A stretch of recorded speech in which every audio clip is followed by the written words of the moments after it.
part two to our discussion on processed foods. To start off, you have to understand that everything that you consume has gone through a process and therefore will be classified as a processed food. Unless you're biting straight into a cow, the meat that you are consuming has gone through a process in order to get it to your kitchen. You buy a bag of apples, that also requires some processes. So we took it from the tree, placed it in the bag, then we had someone drive it to our local supermarket, which is why it's a little concerning when people use or misuse the word processed foods, because within this we can include things like canned beans, an incredible source of fiber. We can include sardines, which are incredibly nutritious. So I like to put things on a spectrum. I'm gonna give you an example so you kind of get the gist of it. Let's use an apple as an example. So on the left-hand side, we have an apple.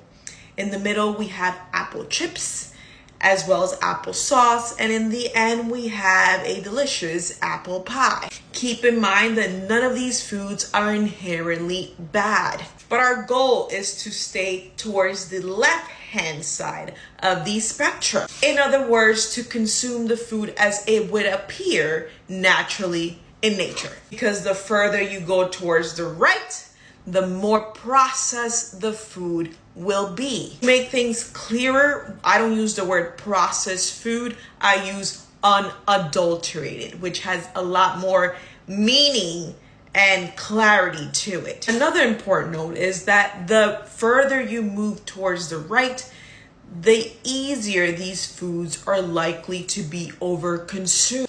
And they also increase in their caloric content. And as you move towards the right, the likelihoods that these foods have been stripped off their fiber, their nutrients, and yes, they can be fortified or enriched, but they're not found in their synergistic form in that natural food like the apple. I hope this offered you some clarity and helped you view food through a more loving lens, because how we view food and our relationship to food is also very important. If you need help optimizing or improving your health, click the link in my bio. You'll get a free metabolic audit and you'll receive a personalized video from me with health tips to get you started. All right, guys, I wish you a very beautiful, beautiful day.